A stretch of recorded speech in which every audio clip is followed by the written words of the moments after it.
Halo pemirsa Kitab Mawas Diri. Dalam video kali ini, saya akan membawakan sebuah pembahasan yang berjudul Kisah Sunan Kudus dan Kematian Ki Ageng Pengging. Semoga pembahasan ini dapat menjadi pengetahuan untuk kita semua. Tanpa berlama-lama lagi, langsung saja kita ke pembahasannya. Kali ini saya akan mengulas tentang Sunan Kudus serta kematian Ki Ageng Pengging. Semua tahu bahwa Sunan Kuduslah yang telah membunuh Ki Ageng Pengging, atau yang lebih dikenal dengan Kepo Kenongo.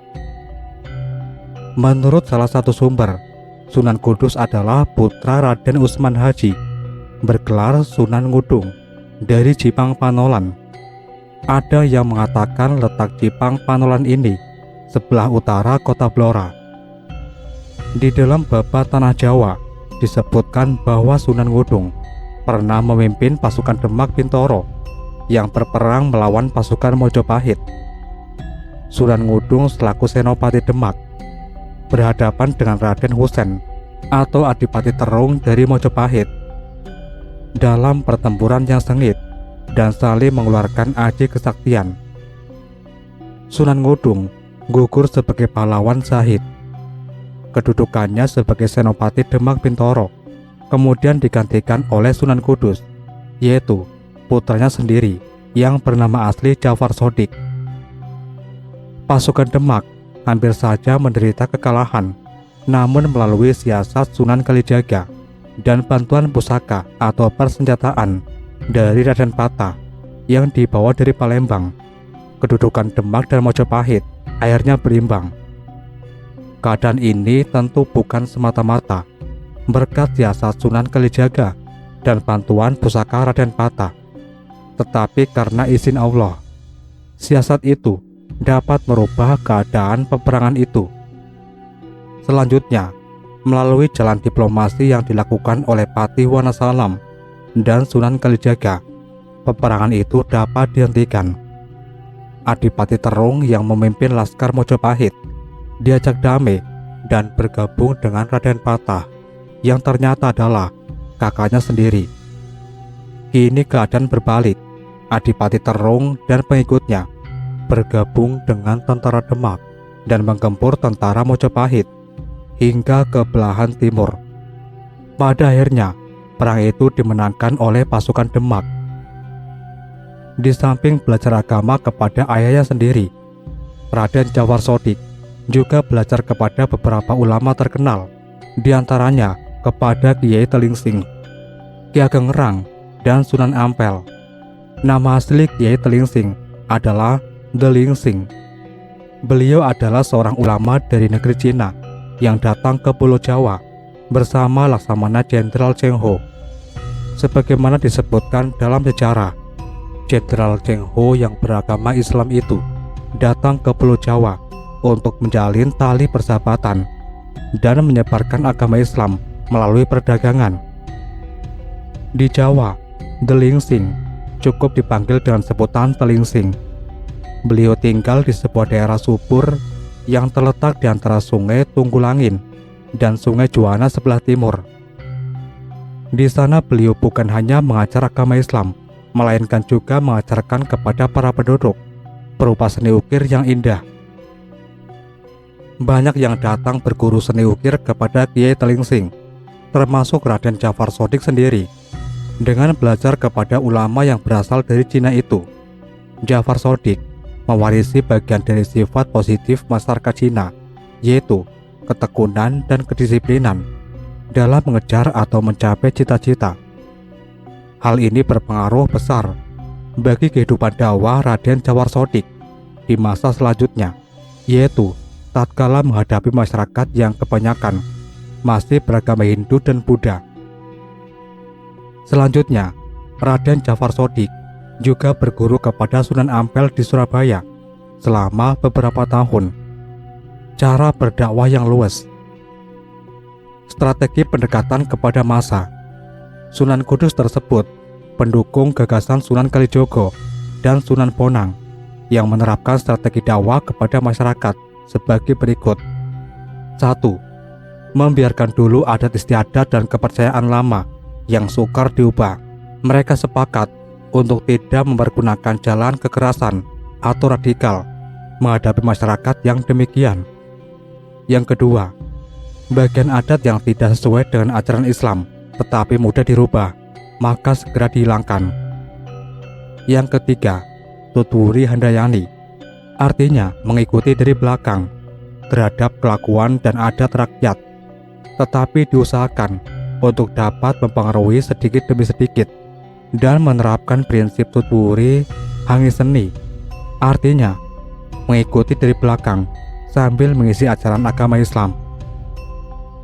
Yang keempat, menghindarkan konfrontasi secara langsung atau secara keras di dalam cara menyiarkan agama Islam, dengan prinsip mengambil ikan tetapi tidak mengeruh airnya.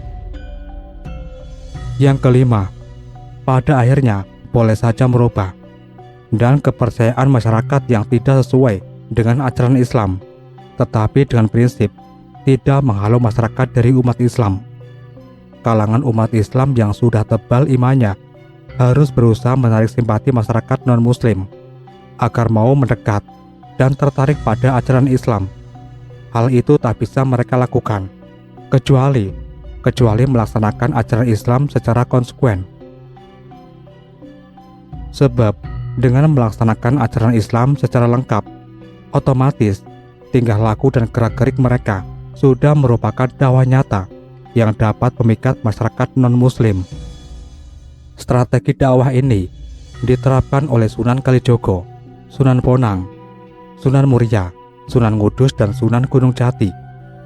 Karena siasat mereka dalam berdakwah tak sama dengan garis yang diterapkan oleh Sunan Ampel, maka mereka disebut kaum abangan atau aliran Tuban.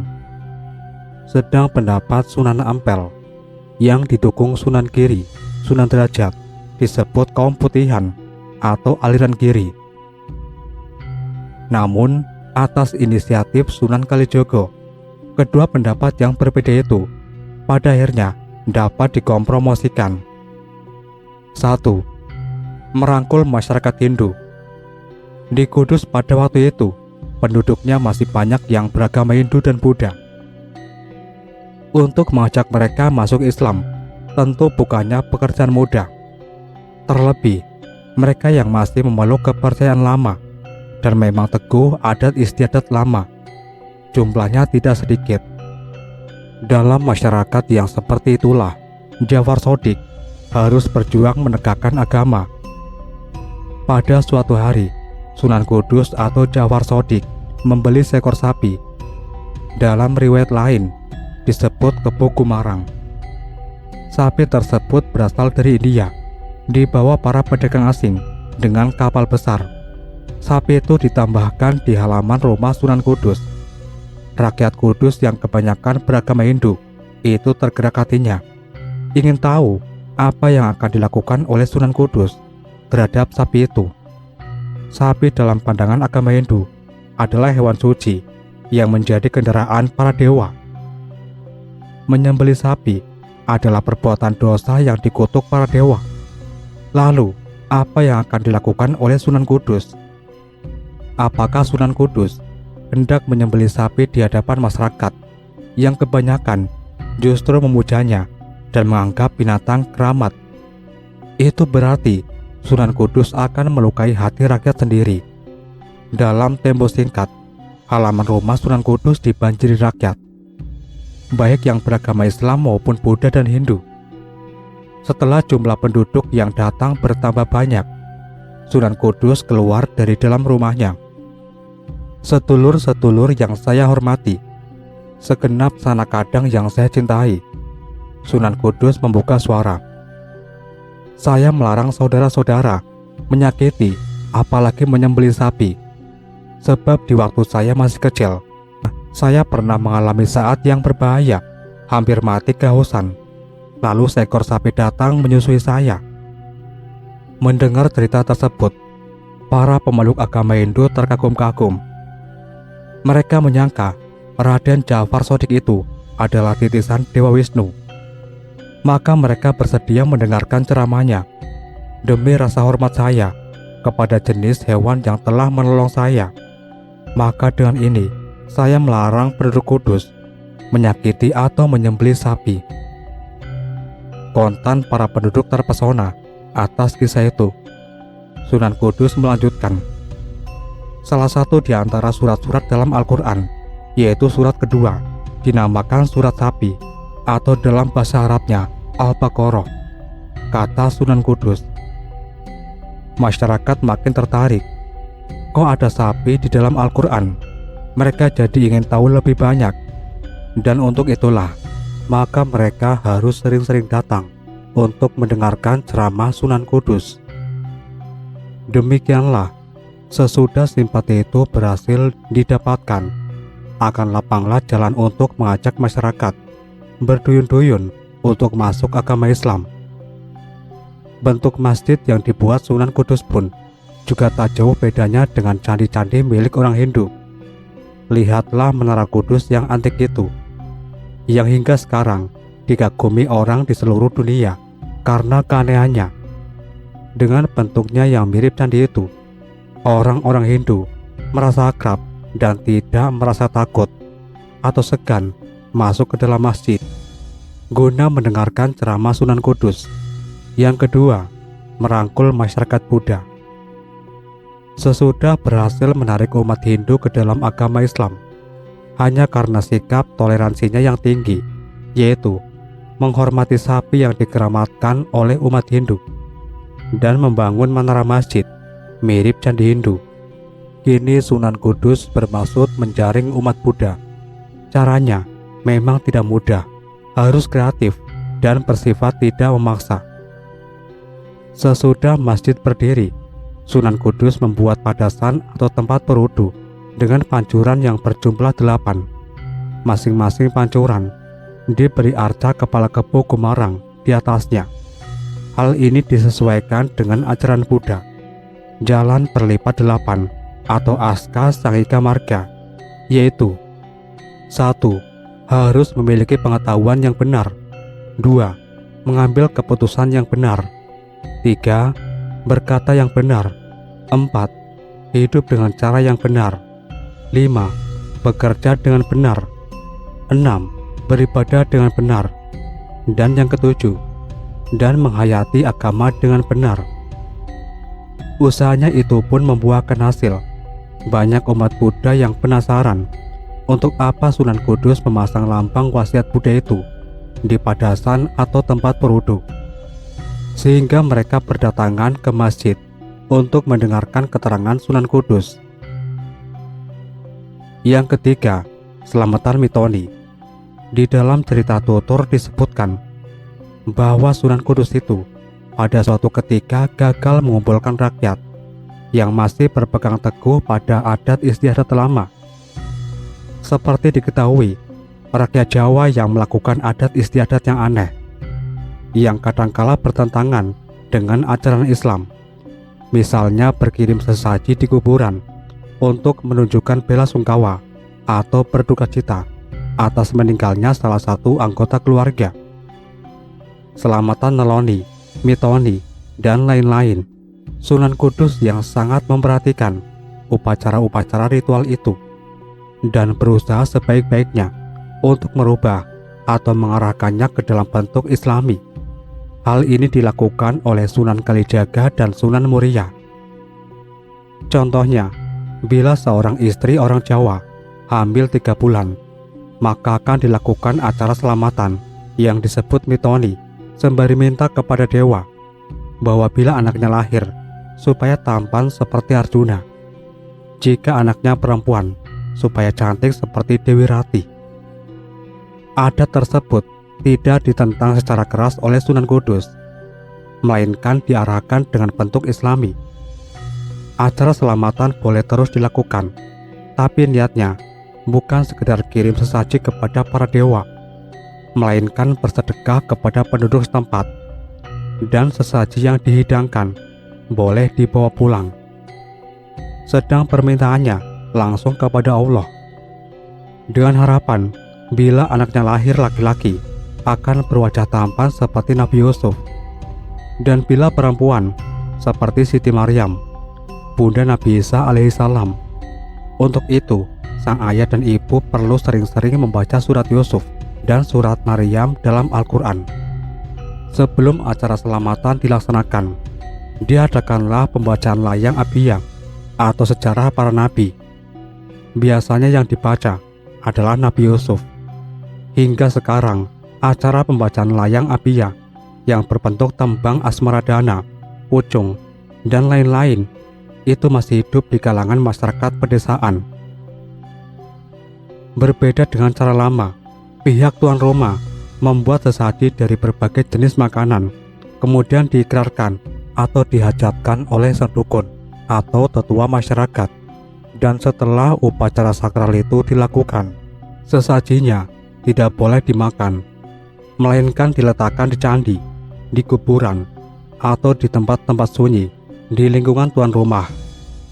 Ketika pertama kali melaksanakan gagasannya, Sunan Kudus pernah gagal, yaitu beliau mengundang seluruh masyarakat, baik yang Islam maupun yang Hindu dan Buddha ke dalam masjid. Dalam undangan disebutkan hajat Sunan Kudus yang hendak mitoni dan bersedekah atas hamilnya sang istri selama 3 bulan. Sebelum masuk masjid, rakyat harus membasuh kaki dan tangannya di dalam kolam yang sudah disediakan. Dikarenakan harus membasuh tangan dan kaki inilah, banyak rakyat yang tidak mau, terutama dari kalangan Buddha dan Hindu. Inilah kesalahan Sunan Kudus. Beliau terlalu mementingkan pengenalan syariat berwudu kepada masyarakat, tapi akibatnya masyarakat malah menjauh. Apa sebabnya? Karena iman mereka atau tauhid mereka belum terbina. Maka pada kesempatan lain, Sunan Kudus mengundang masyarakat lagi. Kali ini, masyarakat tidak usah membasuh tangan dan kakinya waktu masuk masjid. Hasilnya sungguh luar biasa. Masyarakat berbondong-bondong memenuhi undangannya. Di saat itulah, Sunan Kudus menyisipkan bab keimanan dalam agama Islam secara halus dan menyenangkan rakyat. Caranya menyampaikan materi dengan cukup cerdik, yaitu ketika rakyat tengah memusatkan perhatiannya kepada keterangan Sunan Kudus. Tetapi karena waktu sudah terlalu lama dan dikhawatirkan mereka jenuh, maka Sunan Kudus mengakhiri ceramahnya. Cara tersebut kadang mengecewakan, tapi disitulah letak segi positifnya, yaitu rakyat jadi ingin tahu kelanjutan ceramahnya. Dan pada kesempatan lain, mereka datang lagi ke masjid, baik dengan undangan maupun tidak. Karena rasa ingin tahu demikian besar, maka tak peduli lagi pada syarat yang diajukan oleh Sunan Kudus, yaitu membasuh kaki dan tangannya lebih dulu, yang lama-lama menjadi kebiasaan untuk berwudu. Dengan demikian, Sunan Kudus berhasil menebus kesalahannya di masa lalu. Rakyat tetap menaruh simpati dan menghormatinya. Cara-cara yang ditempuh untuk mengislamkan masyarakat cukup banyak, baik secara langsung, melalui ceramah agama maupun adu kesaktian, dan melalui kesenian. Beliaulah yang pertama kali menciptakan tembang micil dan mas kumambang. Di dalam tembang-tembang tersebut, beliau sisipkan ajaran-ajaran agama Islam. Yang keempat, Sunan Kudus di negeri Mekah. Di dalam legenda dikisahkan bahwa Raden Jafar Shodiq itu suka mengembara, baik ke tanah Hindustan maupun ke tanah suci Mekah. Sewaktu berada di Mekah, beliau menunaikan ibadah haji, dan kebetulan di sana ada wabah penyakit yang sukar diatasi. Penguasa negeri Arab mengadakan sayembara. Siapa yang berhasil melenyapkan wabah penyakit itu akan diberi hadiah harta benda yang cukup besar jumlahnya. Sudah banyak orang mencoba tapi tak berhasil. Pada suatu hari, ketika Sunan Kudus atau Jafar Shodiq menghadap penguasa negeri itu, tapi kedatangannya disambut dengan sinis.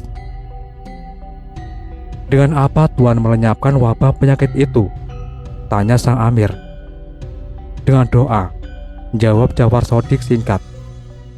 "Kalau hanya doa, kami sudah puluhan kali melakukannya, tapi mereka tak pernah berhasil mengusir wabah penyakit ini." Saya mengerti, memang tanah Arab ini gudangnya para ulama. Tapi jangan lupa, ada saja kekurangannya, sehingga doa mereka tidak terkabulkan, kata Ja'far Shadiq. Sungguh berani Tuan berkata demikian, kata Amir itu dengan nada berang. Apa kekurangan mereka? Anda sendiri yang menyebabkannya, kata Ja'far Shadiq dengan tenangnya. Anda telah menjanjikan hadiah yang menggelapkan mata hati mereka, sehingga doa mereka tidak ikhlas. Mereka berdoa hanya karena mengharap hadiah. Sang Amir itu pun terbungkam atas jawaban itu. Ja'far Shadiq lalu dipersilakan melaksanakan niatnya. Kesempatan itu tidak disia-siakan. Secara khusus Ja'far Shadiq berdoa dan membaca beberapa amalan. Dalam tempo singkat, wabah penyakit mengganas di negeri Arab telah menyingkir. Bahkan, beberapa orang yang menderita sakit keras secara mendadak langsung sembuh. Bukan main senangnya hati sang Amir. Rasa kagum mulai menjalari hatinya. Hadiah yang dijanjikannya bermaksud diberikan kepada Ja'far Shadiq, tapi Ja'far Shadiq menolaknya. Dia hanya minta sebuah batu yang berasal dari Baitul Maqdis. Sang Amir mengizinkannya. Batu itu pun dibawa ke tanah Jawa, dipasang di pengimaman Masjid Kudus yang didirikannya sekembali dari tanah suci. Rakyat kota Kudus pada waktu itu masih banyak yang beragama Hindu dan Buddha. Para wali mengadakan sidang untuk menentukan siapakah yang pantas berdakwah di kota itu. Pada akhirnya, Ja'far Shadiq yang bertugas di daerah itu. Karena masjid yang dibangunnya dinamakan Kudus, maka Raden Ja'far Shadiq pada akhirnya disebut Sunan Kudus. 5. Tugas sebagai senopati. Malam hitam pekat. Udara musim kemarau terasa sangat dingin, menusuk tulang. Penduduk desa Pengging yang terletak di tepi hutan malam itu tak dapat tidur, sebab malam itu terdengar auman harimau sambung menyambung terus menerus. Para penduduk berjaga-jaga kalau malam itu harimau yang mengaum itu akan masuk ke desa dan memangsa hewan ternak mereka. Tapi sampai pagi tak ada seekor harimau tampak masuk kampung. Para penduduk penasaran. Mereka beramai-ramai masuk ke dalam hutan untuk memeriksa apakah benar di dalam hutan yang sudah mereka kenal selama ini ada harimaunya. Dengan senjata siap di tangan mereka, mereka siap menghadapi segala kemungkinan di tengah hutan. Bukan harimau yang mereka dapatkan, melainkan 7 orang santri dan 1 orang berjubah putih yang nampak agung berwibawa. Apakah Tuan melihat harimau di sekitar hutan sini? Tanya tetua desa. Tidak, jawab lelaki berjubah putih itu. Semalam kami tidur di hutan ini, tapi tidak melihat seekor harimau pun.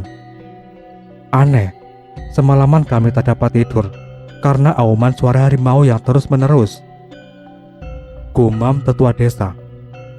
Kalau begitu, namakanlah tempat ini Desa Sima, karena kau mendengar suara sima atau harimau, padahal tak ada sima atau harimau, kata lelaki berjubah putih itu.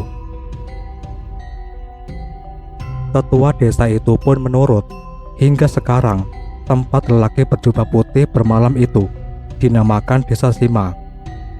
Lelaki berjubah putih itu kemudian meneruskan perjalanannya ke Pengging untuk menemui Adipati Kebuknongo, atau lebih dikenal sebagai Ki Ageng Pengging. Pagi itu, udara masih terasa menggigit tulang. Seiring dengan langkah lelaki berjubah putih dan 7 orang pengikutnya yang makin mendekati ujung desa Pengging, tiba-tiba di udara nampak 2 ekor gagak terbang sambil mengeluarkan suara khasnya. Adanya suara burung gagak adalah lambang kematian. Berarti akan ada sosok manusia yang dicabut nyawanya oleh sang malaikat maut Siapakah orang yang akan mati hari ini? Siapa pula orang berjubah putih yang nampak agung dan berwibawa itu? Mengapa 7 orang santri terus mengikutinya dari belakang? Apa tujuan mereka ke desa Pengging? Pengging atau Pajang pada beberapa tahun silam. Pengging adalah sebuah kadipaten yang sangat terkenal karena Adipati Handayaningrat.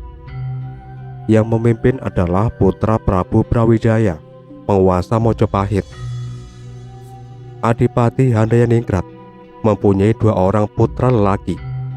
Yang pertama bernama Kepu Kanigoro, yang kedua bernama Kepu Kenongo. Ketika sang adipati meninggal dunia, Kepu Kanigoro mengembara, tak ketahuan rimbanya.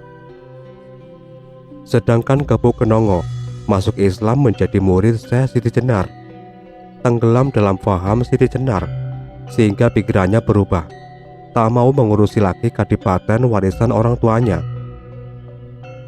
Ia malah mengajak rakyatnya untuk hidup wajar sebagai petani biasa. Sungguh mengagumkan hasil panen para petani Pengging. Kemudian tersebar ke penjuru desa lainnya, bahkan menggetarkan dinding-dinding istana Demak Bintoro.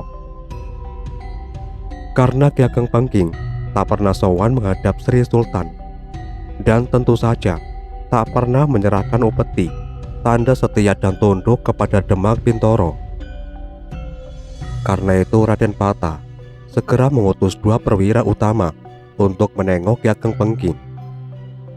Ki Ageng, kata utusan itu setelah tiba di hadapannya, sudah 2 tahun Andika tidak menghadap Gusti Sultan Demak.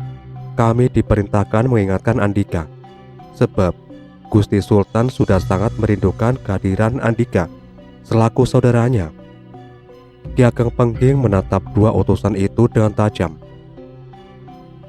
Buat apa seorang petani desa menghadap Sri Sultan? Hanya bikin malu Sri Sultan saja. Hai utusan, kembalilah dan katakan kepada Sri Sultan, aku tak dapat memenuhi panggilannya. Mohonkan ampun atas sikapku ini. 2 orang utusan itu segera kembali ke istana Demak. Tak berapa lama kemudian, Ki Ageng Pengging memanggil dalang wayang besar. Selepas sholat Isya, dalang pun segera memainkan lakon wayangnya. Penduduk berduyun-duyun menyaksikan pertunjukan gratis itu. Ketika hampir muncul fajar sidik di ufuk timur, tiba-tiba istri Ki Ageng Pengging mengerang kesakitan. Ia merasa si jabang bayi akan segera lahir. Ki Ageng Pengging segera memerintahkan Ki Dalang untuk mengakhiri pertunjukannya. Orang-orang pun segera sibuk menolong istri Ki Ageng Pengging. Ternyata yang lahir adalah laki-laki yang elok rupanya. Ki Ageng Tingkir berkata kepada adik seperguruannya, Adimas, karena anakmu lahir bertepatan dengan pagelaran wayang besar, maka anakmu kuberi nama Karebet. Terima kasih atas kesediaan memberi nama anak ini, ujar Ki Ageng Pengging. Mudah-mudahan dia dapat meniru kegagahan dan watak kesatria Kakang. Ki Ageng Tingkir turut bergembira atas kelahiran putra adik seperguruannya itu. Selama 3 hari ia menunggu kelahiran bayi itu di Pengging. Sementara itu, Raden Pata mengatur siasat. 2 orang utusannya telah gagal memanggil Ki Ageng Pengging. Sekarang dia mengutus Ki Wanapala untuk memanggil Ki Ageng Pengging. Ki Wanapala adalah bekas Mahapati Demak Bintoro yang sudah mengundurkan diri. Kedudukannya telah digantikan anaknya sendiri. Namun ia masih sering datang ke istana Demak jika diperlukan Raden Pata untuk dimintai pertimbangan. Namun Pati senior ini juga tak mampu menjinakkan sikap Ki Ageng Pengging. Ia pulang dengan tangan hampa. Ki Wanapala tak berpanjang kata. Ia segera kembali ke Demak, melaporkan segala apa yang didengarnya. Sri Sultan setuju atas keputusan Ki Wanapala, memberi tenggang waktu selama 3 tahun. Namun ketika 3 tahun lewat, Ki Ageng Pengging belum menghadap ke Demak juga. Atas nasihat para wali, maka Sri Sultan mengirim utusan ketiga. Yang ditugaskan kali ini adalah Sunan Kalijaga. Tugas kali ini harus tuntas, karena Sunan Kudus yang terkenal memiliki ilmu logika tinggi dan beribu ilmu kesaktian itu terpilih menangani masalah ini. Sri Sultan tak perlu mengirim utusan keempat lagi. Walaupun Sunan Kudus itu panglima perang Demak, tetapi para wali melarangnya menggunakan baju dan seragam militernya. Sunan Kudus disarankan agar memakai pakaian jubah putih, sebab yang dihadapinya adalah seorang santri desa. Berangkatlah Sunan Kudus dengan iringan 7 prajurit Demak pilihan, yang juga menyamar sebagai para santri biasa. 3 tahun memang telah berlalu dengan cepatnya. Ki Ageng Pengging tidak pernah menghadap ke Demak. Bahkan Kadipaten Pengging yang dulu pernah mengalami kejayaan di zaman ayahnya, yaitu Adipati Handayaningrat, tidak diurus lagi. Kebo Kenongo, cucu Raja Majapahit itu, malah tenggelam dalam dunia kebatinan yang diajarkan oleh Syekh Siti Jenar. Walau tampaknya Ki Kebo Kenongo atau Ki Ageng Pengging itu tak mengurus pemerintahan kadipaten, tapi sesungguhnya para prajuritnya masih setia kepadanya. Mereka menyembunyikan keperwiraannya di balik baju petani, tetapi sewaktu-waktu mereka bisa digerakkan jika diperlukan oleh Ki Ageng Pengging. Hal ini disadari oleh pemerintah pusat Demak Bintoro. Itu sebabnya Sri Sultan memilih Sunan Kudus untuk menggali sang pembangkang itu, yaitu Ki Ageng Pengging ini. Suasana Kadipaten Pengging benar-benar lengang. Pagi itu, penduduk banyak yang pergi ke sawah dan ladang masing-masing. Pendopo atau istana kadipaten tidak kelihatan. Di pusat bekas pemerintahan Adipati Handayaningrat, kini hanya ada sebuah rumah yang tak seberapa besar. Bentuknya seperti rumah penduduk lainnya.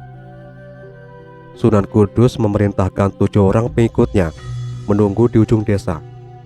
Dia sendiri berjalan menuju rumah Ki Ageng Pengging. Langkahnya mantap. Dia yakin tugasnya kali ini akan membawa hasil. Seperti sudah dilambangkan oleh Bende Kyai Sima, yaitu pusaka warisan dari mertuanya yang dipunyikan di dalam hutan. Saat dia kemalaman. Bila bende itu dipukul, bunyinya seperti harimau, maka tandanya akan berhasil. Bila tidak mengeluarkan auman harimau, berarti akan menemui kegagalan. Di depan pintu rumah Ki Ageng Pengging ada seorang pelayan wanita setengah baya. Sunan Kudus memberi salam, kemudian mengutarakan maksud kedatangannya untuk menemui Ki Ageng Pengging. "Maaf Tuan, sudah beberapa hari Ki Ageng mengurung diri di dalam kamarnya. Beliau tidak bisa menemui tamu," kata pelayan itu. "Aku bukan tamu biasa," kata Sunan Kudus. "Katakan, aku adalah utusan Tuhan yang datang dari Kudus, ingin bertemu dengan Ki Ageng Pengging." Pelayan itu masuk ke dalam rumah, menyampaikan pesan Sunan Kudus yang dianggapnya aneh. Ternyata Ki Ageng bersedia menerima tamunya. Sunan Kudus dipersilakan masuk ke dalam rumahnya. Istri Ki Ageng Pengging membuatkan minuman untuk menghormati tamu khusus itu. Tinggallah di ruang tamu itu Ki Ageng Pengging dan Sunan Kudus. "Wahai Ki Pengging, saya disuruh oleh Sultan Demak Bintoro. Manakah yang kau pilih? Di luar atau di dalam? Di atas atau di bawah?" tanya Sunan Kudus. Ki Ageng Pengging menghela nafas. 3 tahun yang lalu, dia juga diberi pertanyaan serupa oleh Ki Wanasalam, Patih Demak Bintoro. "Jawabanku tetap sama dengan 3 tahun yang lalu," kata Ki Ageng Pengging. "Atas bawah, luar dalam adalah milikku. Aku tak bisa memilihnya." Jawaban itu bagi Sunan Kudus adalah sangat jelas. Berarti Ki Ageng Pengging punya maksud ganda, ingin menjadi rakyat atau bawaan Demak Bintoro, sekaligus ingin menjadi penguasa Demak Bintoro. Jelasnya, dia tidak mau mengakui Raden Patah sebagai Raja Demak. Ini pembangkangan namanya, kasarnya pemberontak. Bahwa Ki Ageng Pengging itu murid Syekh Siti Jenar. Gurunya itu sudah dihukum mati karena kesesatannya. Sunan Kudus ingin mengetahui apakah Ki Ageng Pengging masih meyakini ilmu dari Syekh Siti Jenar itu atau sudah meninggalkannya sama sekali. Saya pernah mendengar bahwa Ki Ageng bisa hidup di dalam mati dan mati dalam hidup, kata Sunan Kudus. Benarkah apa yang saya katakan itu? Saya ingin melihat buktinya. Memang begitu, jawab Ki Ageng Pengging. Kau anggap apa saja aku ini, maka aku akan menurut apa yang kau sangka. Kau anggap aku santri, memang aku santri. Kau anggap aku ini raja, memang aku keturunan raja. Kau anggap aku ini rakyat, memang aku rakyat. Dan kau anggap aku ini Allah, aku memang Allah. Klop sudah, Ki Ageng Pengging masih memegang teguh ajaran Syekh Siti Jenar yang berfaham wahdatul wujud dan berfilsafat serba Tuhan. Faham itu adalah bertentangan dengan Islam yang disiarkan para wali, sehingga Syekh Siti Jenar dihukum mati. Sunan Kudus juga terbik. Dia tahu murid-murid Syekh Siti Jenar itu mempunyai ilmu-ilmu yang aneh. Kadangkala mereka kebal, tak mempan senjata apapun juga. Maka Sunan Kudus bermaksud mengorek kelemahan Ki Ageng Pengging dengan jalan diplomasi. Sebab seperti pengakuan Ki Pengging bahwa Ki Ageng dapat mati dalam hidupnya, saya ingin melihat buktinya. Jadi itulah yang dikehendaki Sultan Demak. Baiklah, tidak ada orang mati tanpa sebab, maka kau harus membuat sebab kematianku. Bagiku, hidup dan mati tak ada bedanya. Ki Ageng Pengging berhenti sejenak, menatap dalam-dalam wajah Sunan Kudus. Tapi jangan melibatkan orang lain, cukup aku saja yang mati. Sunan Kudus menyanggupi permintaan Ki Pengging. Ki Ageng menghela nafas panjang. Tusuklah siku lenganku ini, ujar Ki Ageng membuka titik kelemahannya. Sunan Kudus pun melakukannya. Siku Ki Ageng ditusuk dengan ujung keris. Seketika matilah Ki Ageng Pengging. Sunan Kudus kemudian keluar dari rumah Ki Ageng Pengging dengan langkah tenang. Disambut 7 orang pengikutnya di ujung desa. Mereka berjalan menuju Demak Bintoro. Sementara itu, istri Ki Ageng Pengging yang hendak menyajikan jamuan makan menjerit keras manakala melihat suaminya mati di ruang tamu. Penduduk sekitar berdatangan ke rumahnya. Setelah tahu pemimpinnya dibunuh, mereka memanggil penduduk lainnya dan bersama-sama mengejar Sunan Kudus. 200 orang bekas prajurit perwira dipimpin bekas senopati Kadipaten Pengging mencabut senjata dan berteriak-teriak memanggil Sunan Kudus dari kejauhan. Sunan Kudus berhenti. Dibunyikan bende Kiai Sima. Tiba-tiba muncul ribuan prajurit Demak yang berlarian ke arah timur. Orang-orang Pengging mengejar ke arah timur, padahal Sunan Kudus dan pengikutnya berada di sebelah utara.